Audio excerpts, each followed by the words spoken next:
All right, here we go. Conversations from the Cave is a raw self-help podcast dedicated to discussing men's issues.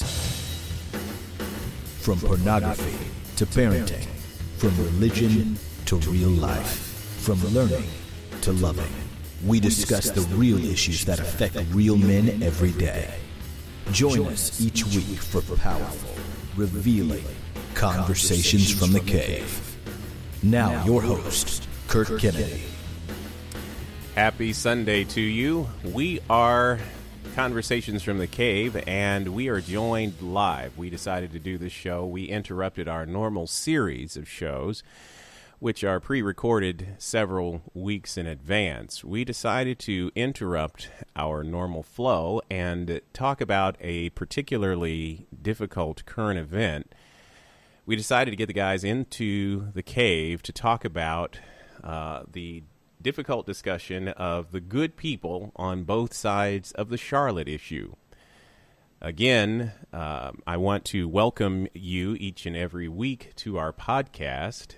And in the cave, I'm joined by Nola to my left. Nola, can you give us a shout out, sir? This is Nola 73. Meet you where you at. And to my right, we have our wonderful Mustang. Mustang, can you give us a shout out, sir? Hey, this is Mustang. Very excited to be here. This is a very powerful topic. I'm very excited to dig in here with you guys on this.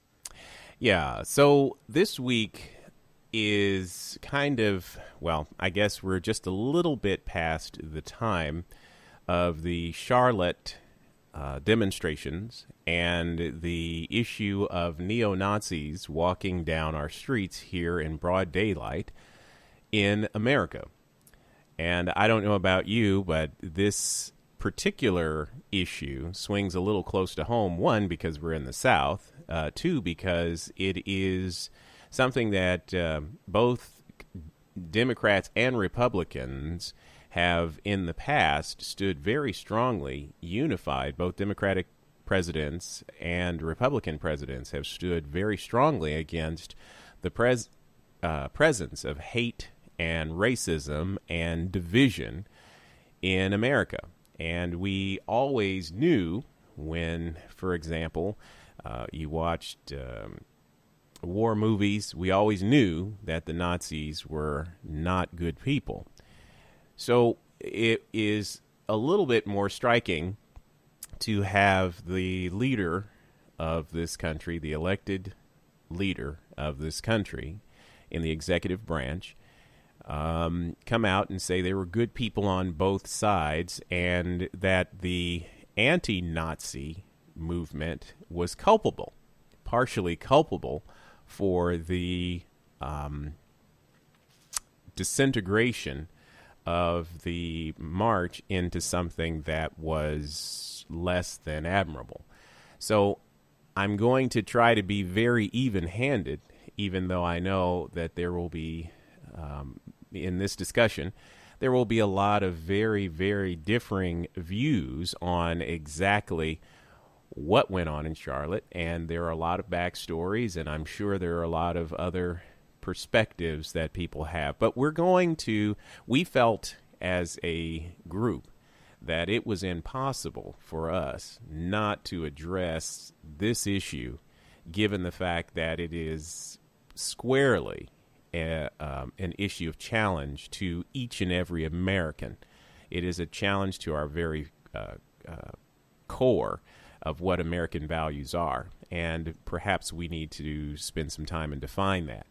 But Mustang, I know that you have often wanted to talk about some of these hotly contested issues, and I just want to get your overall thoughts on the events that as you see them, and then Nola, I'd like for you to also offer your opinions as well. All right, Mustang, can you give us a little idea of what you think of what's happened so far in our country? Yeah, definitely. As you look at your Facebook feed and you look at the news, you see all these posts, most of them, the vast majority of them, leaning toward, of course, unity for all, and in for the most part, disgust of seeing these things happen. But I feel like sometimes, even still with this, people are still trying to take sides or um, trying to make one side seem worse than the other. Um, and and that in itself is a whole nother topic. But the point is that I think a lot of us miss is that it is good versus evil. End of story. There is good on both sides. And as much as people say there's no way, there is good on both sides, and there is evil on both sides. And then we can get more into, I can delve more into that a little later, but go ahead. Yeah, I'm very interested to hear. So you in some ways actually agree with the comments of the president, who said there's good on Um, both sides. Well, no. There's a. Let me explain something. When I say, if I tell my kid, that I love my child, there's two different ways to say that for the most part, or at least in the example I'm about to give. I can say, honey, I love you to death. I love you with all my heart, and I'm saying that sincerely. Or I can like, yeah, I love you. So I'm saying the same thing, but two different ways. The I unfortunately sarcasm. don't.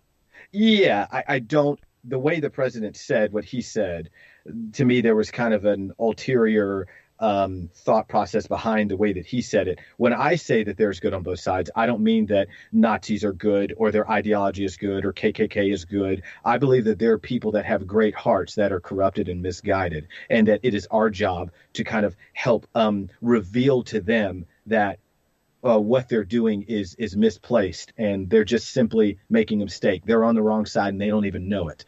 But I don't agree with the again the if you can refer back to the reference I gave you, there could be like, hey, they're on both sides. Hey, there's problems there's problems on both sides. I'm not saying it like that. There's great stuff on both sides. I'm not saying it like that.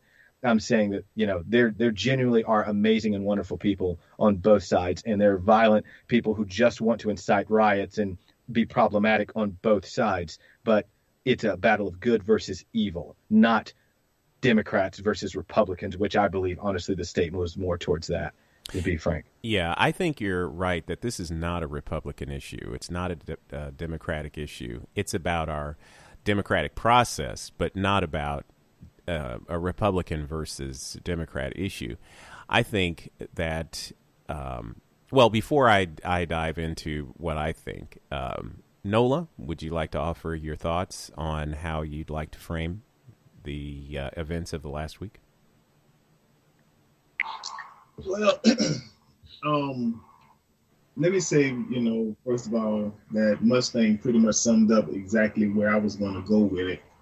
However, I also would like to just piggyback on, what he said, which is they're good and bad on both sides.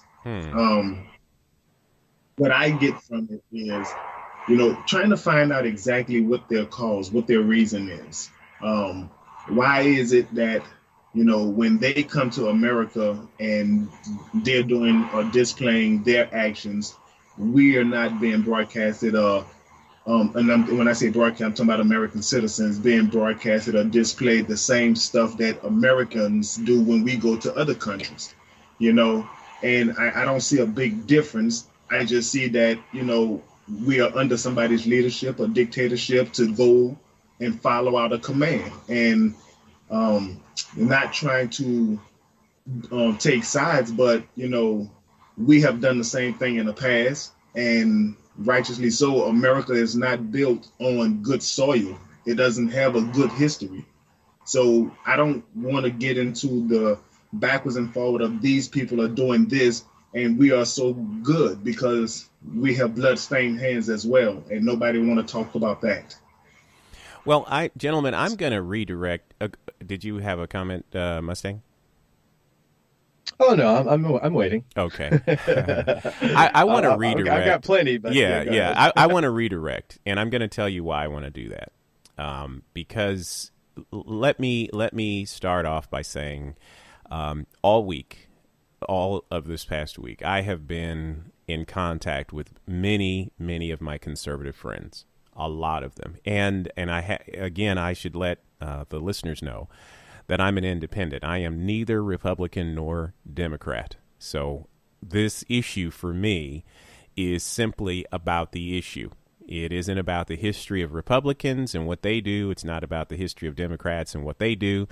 It is about American history and American values and what they should be. And if they're not that, then we need to raise the level of awareness to where they should be, in my humble opinion. So that's why I'm doing this show.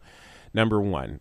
So number two is redirecting the focus on specifically Charlotte. And I'm going to tell you why I want to redirect the focus on that. Number one, the issues that the right wing people seem to be espousing are two. When I talk to my conservative friends, they talk about two issues. Number one, they are suggesting that their war is a holy war and that they're fighting against Muslim oppression, and that they are hoping that this stand on American soil is against the migration of minorities and other Muslim groups, religious minorities, as well as people of color. It is to stop the migration of them for fear that white nationalists will lose the power of making decisions in government and the controlling of businesses and wealth. So this, for them, is the first number one issue. Number two, the second issue is what we would call generational genocide. And this notion of if whites do integrate with blacks or other darker or brown skinned people, the very notion of whiteness will be erased, because if you mate, with a person who is white and you happen to be a person of color, your child will be a person of color. And whites do not, the far nationalists do not wish for that to happen. And then the last thing is this notion of economics. The belief is that if we can unite white people under the economics of capitalism, which now is being replaced by nationalism, that there will be plenty of jobs and our economy will remain strong, because white people will be able to flourish and their businesses will be able to hire more white people. What they believe now is that minorities and others who are, religious and racial minorities are coming into this country and taking away prosperity, which should be given to other white people. So there's an economic component, there's a religious holy war component, and then there is a genocide or a genetic component that they believe. So the reason why there's such heat behind this issue is that white people in America are espousing not all white people, but white separatists and white nationalists and white racists are espousing racial purity because they are afraid of being wiped off the planet. And that is something that is truly at the heart of why they fight so vigorously to make sure that their, quote, race is pure. So that's at issue. Now, counter that with the notion of what has happened in Charlotte. So what they believe is that they were defending their history, and they were defending their beliefs based upon their freedom to be able to express that being white is okay. Now, that's the way that it's been framed by people who are on the nationalist or racist side. Now, on the flip side, they also have one additional comment, which is they are approximating their movement to the Black Lives Matter movement and saying that it's a black power struggle and their black people are taking away their power. So they're attacking the Black Lives movement and saying that it is the cause of their oppression, white people's oppression. And not just that, it is the source of